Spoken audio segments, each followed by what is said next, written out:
அண்ணா, அணிவரும் பல்லக்கு ஏன் திரையிடப்பட்டுள்ளது?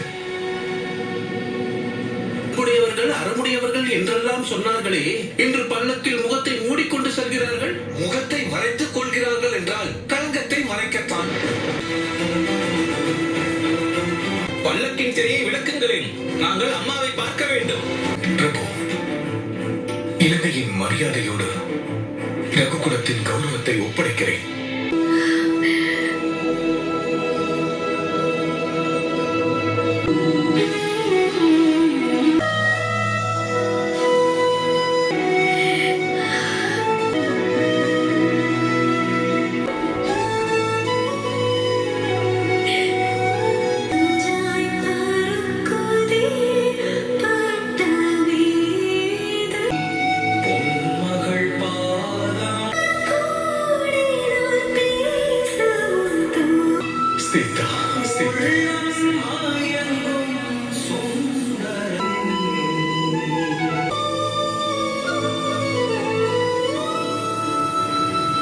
அங்கேயே நிறுத்தி, அங்கேயே நிறுத்தி, அங்கேயே நிறுத்தி, அங்கேயே நிறுத்தி.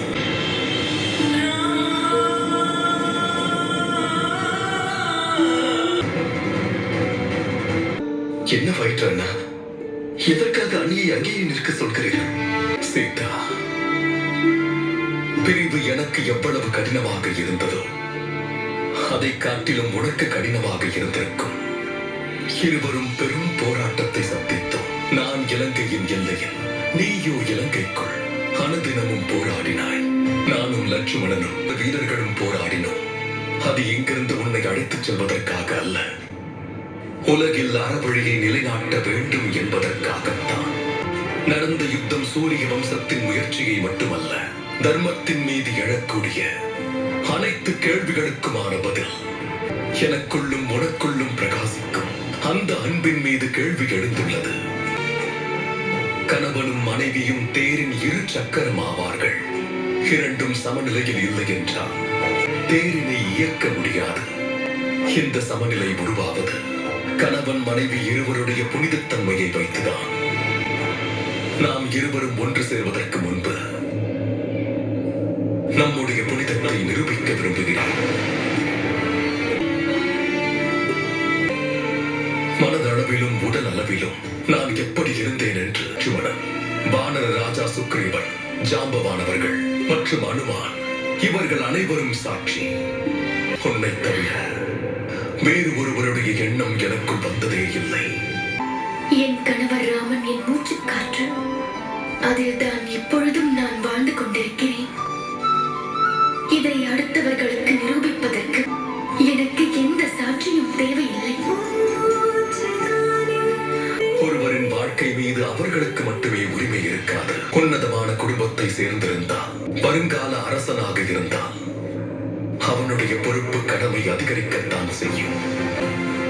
நான் அயோத்தியின் எதிர்கால மன்னன், நீயோ மகாராணி. நாம் நம்மை பற்றி என்ன நினைக்கிறோம் என்பதை விட இந்த ஊரும் உலகமும் சமூகமும் என்ன நினைக்கிறது என்பதுதான் முக்கியம். ஒரு பெண்ணானவள் திருமண மண்டபத்தில் அடியெடுத்து வைக்க அவள் புனிதத்தன்மையை, அவள் கற்பிற்கான ஆதாரத்தை அவளை பெற்றவர்கள் தருவார்கள். இப்பொழுது அந்த ஆதாரத்தை யார் தருவார்கள் சீதா?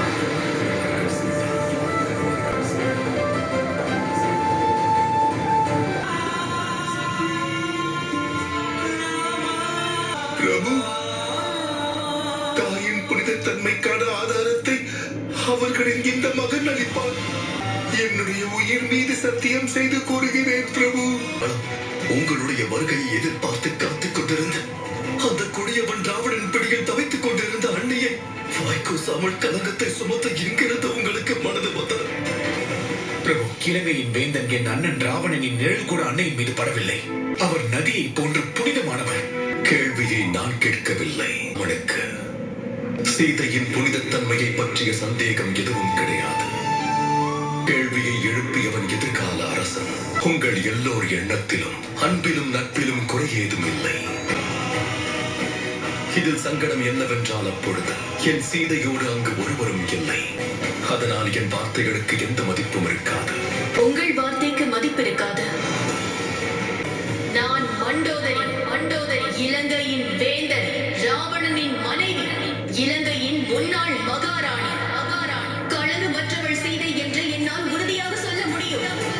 அவள் நினைவையே சுமந்து கொண்டிருந்தவள் சீதை. அவளுடைய மனதில் ராமன் எனும் பெயரையும் அவள் மனதில் தன் மணாளன் எனும் உறவையும் தவிர வேறு எந்த உணர்வும் கிடையாது. தொட்டதும் ஒரு காய்ந்த புல் கூட பெரும் கவசமானது. கணவர் ராமனின் மீது நான் வைத்துள்ள அன்பு சத்தியம் என்றால் இதோ நீங்கள் கூறிய இந்த காய்ந்த புல் உங்களுக்கு பயத்தை உண்டாக்கும். வணங்குகிறேன் ராமா. காவல் காக்கும் திரிசடை. சீதை இருந்த நாட்களில் அவரோடு இருந்தவள் நான். உங்களுடைய சீதை புனிதத்தின் அடையாளமாக திகழக்கூடியவர். ஒரு அரக்கி ஏன் பொய் சொல்லக்கூடாது? இவர்கள்